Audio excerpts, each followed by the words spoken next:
Before GPS, before auto steer, before air-conditioned cabs, farmers were out in the field with raw iron machines that ran on grit and diesel.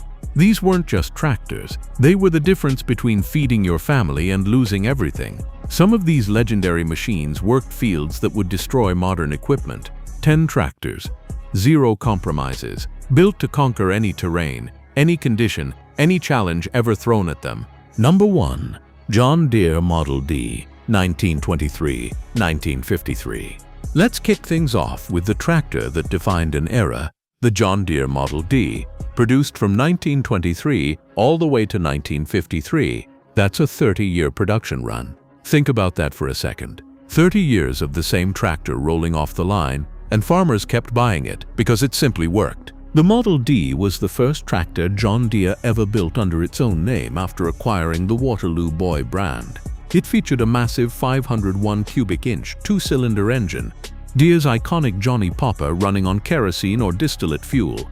The engine produced around 30 drawbar horsepower, which was considered extremely powerful for its time. Farmers across the Great Plains trusted the Model D during the Dust Bowl era, one of the harshest agricultural environments in American history. Blowing dust, compacted soil, relentless heat, and this tractor kept going. The two-cylinder design meant fewer moving parts, which translated to easier repairs right there in the field with basic hand tools. By the time production ended in 1953, over 160,000 Model D tractors had been built. Today, working examples are prized possessions at antique tractor shows, and many still run perfectly after 70-plus years. That's not just good engineering, that's legendary. Number 2. Farmall Regular, Farmall F20, 1924-1939. International Harvester changed farming forever in 1924 when they introduced the original Farmall, later known as the Farmall Regular. Before the Farmall, general-purpose tractors could only plow. They couldn't cultivate row crops. That was still done by horse. The Farmall changed everything. With its high-arched front axle and rear-mounted cultivators, the Farmall could straddle rows of corn, cotton, and soybeans, riding over the crops while simultaneously tilling the soil around them. It was the first true all-purpose farm tractor, and it hit the market at exactly the right time, as farmers were desperate to replace horses completely. The follow-up model, the Farmall F20, introduced in 1932, pushed performance further with a 220 cubic inch four-cylinder engine producing around 16 drawbar horsepower and 24 belt horsepower. It could plow, cultivate, plant, and power stationary equipment like threshers and silage cutters, all from one machine. The Farmall line sold over 100,000 units in its first few years and kicked off a revolution that forced every other manufacturer, including John Deere, to redesign their tractors entirely.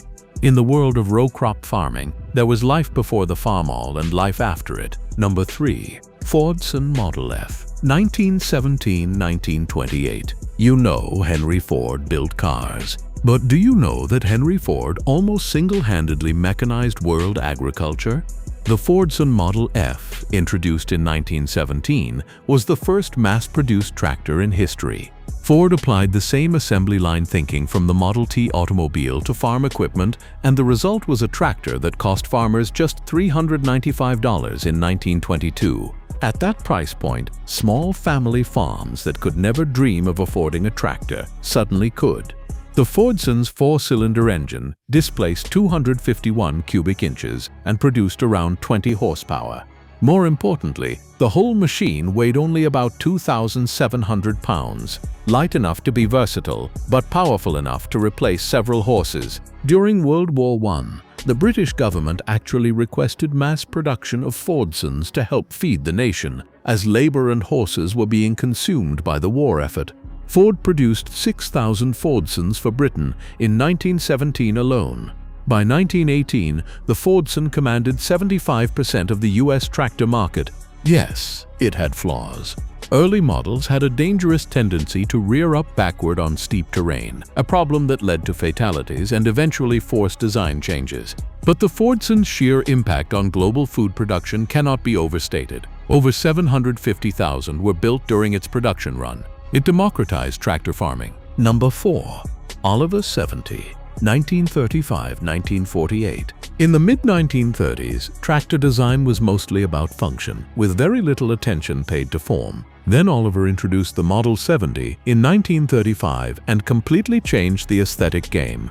Designed with streamlined sheet metal styling by industrial designer Alexis de Sachnovsky, the Oliver 70 was genuinely beautiful and farmers loved it. But this wasn't just a pretty face. The Oliver 70 introduced a high-compression, 6-cylinder gasoline engine at a time when most competitors were still running on slow-burning kerosene or distillate fuel. This allowed the 70 to rev higher, run smoother, and deliver more power per pound than anything else on the market. The engine displaced 201.7 cubic inches and produced approximately 22 drawbar horsepower and 28 belt horsepower, numbers that made it competitive in its class, while being noticeably easier on the ears and the fuel bill compared to older designs. Oliver also equipped the 70 with electric starting and lighting as standard features, luxuries that other manufacturers charged extra for. Farmers in the mid-1930s Depression era were extraordinarily practical with their money. When Oliver offered style, performance, and modern conveniences in one package, the 70 became a major sales success and pushed all of Oliver's competitors to step up their design game. Number 5. Allis-Chalmers Model WD45, 1953–1957. Allis-Chalmers built tractors in their iconic Persian orange color, a shade they chose specifically to stand out in the field and boost brand recognition. And stand out they did. The WD45, introduced in 1953, was their flagship performer of the 1950s and remains one of the most celebrated row crop tractors ever produced. The WD45 was the first Allis-Chalmers tractor offered with a factory diesel engine, a 230 cubic inch 4-cylinder unit that gave operators significantly better fuel economy than gasoline or LP gas alternatives. A gasoline version with 226 cubic inches was also available, giving farmers options based on their fuel access and preferences. What truly set the WD45 apart was its traction booster system, an early form of draft control that automatically adjusted implement depth based on soil resistance. When the going got tough and the soil got heavy, the system added weight to the rear wheels for better traction. This was genuinely innovative engineering for the early 1950s. The WD45 produced around 43 PTO horsepower in its gasoline form, impressive for a 2-plow row crop tractor of that era.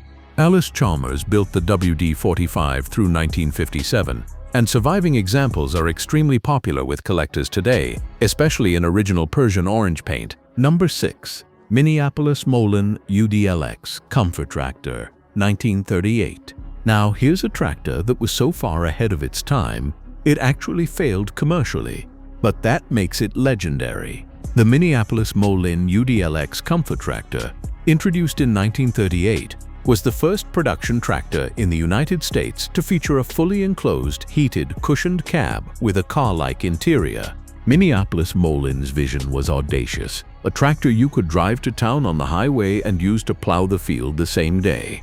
The UDLX had a top speed of 40 miles per hour on the road, compared to 4 to 6 miles per hour for most tractors of the era. It had an AM radio, a passenger seat, roll-up windows, windshield wipers, and a heater. Under the stylish bodywork was a serious machine, a 283 cubic inch 5-cylinder engine running in a unique configuration that produced roughly 35 drawbar horsepower. The tractor could genuinely work hard in the field while providing the operator with levels of comfort that wouldn't be standard in the industry for decades. But at $2,155, nearly 6 times the price of basic competitors, the UDLX found almost no buyers during the Great Depression. Only around 150 were ever sold. Today, a restored UDLX commands prices of $150,000 or more at auction. Farmers in 1938 couldn't afford the future. Collectors today can't get enough of it. Number 7. Ferguson TE20 Little Gray Fergie, 1946–1956. Harry Ferguson was one of the most brilliant minds in agricultural engineering history, and the Ferguson TE20 was his masterpiece. Manufactured in Coventry, England starting in 1946, The TE20, affectionately called the Little Gray Fergie, would go on to become one of the best-selling tractors of all time with over 500,000 units produced. What made the Fergie so revolutionary was its three-point hydraulic hitch system, Harry Ferguson's own invention, which he had first demonstrated in the early 1930s and later licensed to Ford. The three-point hitch allowed implements to be raised and lowered hydraulically while maintaining precise depth control regardless of terrain changes. This system is now universal on virtually every tractor on Earth. The TE20 used a Continental Z1 24-cylinder gasoline engine producing around 20 horsepower. The whole tractor weighed only 1,750 pounds, compact enough to work in small fields, vineyards, orchards, and on hillsides where larger machines couldn't go. A diesel version, the TE20, used a standard motor company engine and became hugely popular in fuel-sensitive markets. The Ferguson TE20 was exported globally and used in conditions ranging from the muddy fields of Ireland to the Australian outback. Its simplicity, low weight, and the genius of the three-point hitch made it conquerable in terrain that defeated much more powerful machines. Number 8. John Deere 4020, 1963-1972. If you could pick only one tractor to represent the entire golden era of American farming, most historians and collectors would choose the John Deere 4020. Produced from 1963 to 1972, the 4020 was the most technologically advanced and commercially successful tractor of its time, and it still holds that legendary status today. The 4020 was part of Deere's new generation lineup, a complete engineering overhaul that abandoned the old two-cylinder design for modern multi-cylinder engines. The diesel version of the 4020 featured a 404 cubic inch six-cylinder engine producing 91 PTO horsepower. A gasoline version and LP gas version were also offered. It was the first John Deere tractor with a synchronized transmission, allowing operators to shift gears without stopping the tractor, a massive productivity improvement.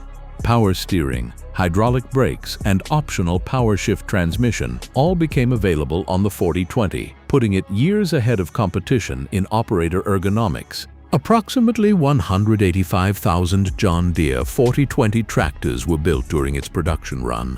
Today, fully restored examples regularly sell for $30,000 to over $100,000 at premium auctions. Many still work full-time on small farms. The 4020 didn't just represent its era, it defined it. Number 9. Case 1200 Traction King, 1964-1969. When we talk about tractors that could plow through literally anything, mud, deep soil, steep grades, the worst conditions a field can offer, the Case 1200 Traction King demands a spot on this list. Introduced in 1964, the 1200 was one of the first true four-wheel drive articulated tractors produced by a major American manufacturer. The 1200 Traction King used a 451 cubic inch Case six-cylinder diesel engine, producing 120 drawbar horsepower, enormous power for 1964. Its articulated steering design meant the tractor bent in the middle rather than using steerable front wheels, allowing for exceptional maneuverability despite its massive size. Dual rear tires on each side combined with full four-wheel drive gave the 1200 Traction King traction capabilities that two-wheel drive tractors simply could not match. In wet spring conditions when fields turned to mud pits, farmers with Traction Kings kept working while everyone else waited for conditions to dry out. Case produced the 1200 Traction King through 1969, and it paved the way for the entire category of large four-wheel drive articulated tractors that would dominate large-scale grain farming through the 1970s and 1980s. Every monster four-wheel drive tractor you see in a wheat field today owes a debt to the Traction King. Number 10. Steiger Panther Series, 1969-1986. Our final tractor is not just a machine, it's an American family legend. In 1957, two North Dakota brothers, John and Maurice Steiger, needed a tractor powerful enough to farm their large acreage efficiently. No manufacturer made what they needed, so they built it themselves in their dairy barn, welding together their first tractor from scratch. Neighbors saw the machine working and started asking where they could buy one. Word spread fast.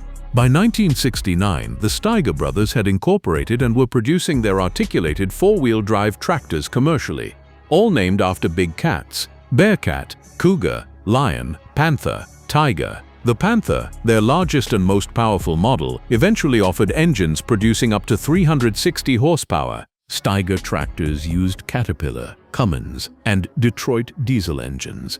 Industrial-grade power plants pulled straight from the heavy equipment world and dropped into farm tractors. The result was raw brute force power that could pull massive tillage implements across hundreds of acres without breaking a sweat. Steiger was acquired by Case in 1986, and the Steiger name continues today as Case IH's largest tractor line. But the original lime green Big Cat Steigers built in Fargo, North Dakota between 1969 and 1986 are icons of a particular era of American agricultural ambition, when farmers decided bigger was better and nobody was going to stop them. 10 tractors, 10 different eras, 10 different engineering philosophies, but every single one of them shares the same DNA. They were built to work, and they delivered on that promise in ways that changed farming forever. From the raw simplicity of the John Deere Model D, which kept Great Plains farmers alive through the Dust Bowl, to the sheer muscle of the Steiger Panther tearing through North Dakota soil, these machines weren't just products. They were partners. They were the iron workforce that helped feed a growing planet before precision agriculture, satellite guidance, and autonomous systems existed. What's remarkable is that many of these tractors are still alive. You can find working John Deere 4020 tractors on small farms right now. Ferguson TE20 tractors still plow gardens and orchards in Ireland and Australia. Oliver 70 tractors still fire up at antique tractor pulls. The machines on this list didn't just survive, they proved that when something is built right, with proper engineering and quality materials, it doesn't need to be replaced. It just needs to be maintained. The modern agricultural world moves fast. GPS-guided, sensor-equipped, software-managed tractors now do things that the engineers who built the Model D couldn't have imagined. But the soul of farming, the raw challenge of taking difficult land and making it productive, that hasn't changed at all. And these 10 machines, they faced that challenge every single day. And they won. If you want to see more deep dives into classic farm equipment, the machines that built American agriculture, and the engineering stories behind the iron, hit subscribe. Drop a comment below telling us which of these 10 is your personal favorite, or if there's a classic tractor we missed that deserves to be on this list. We'll see you in the next one.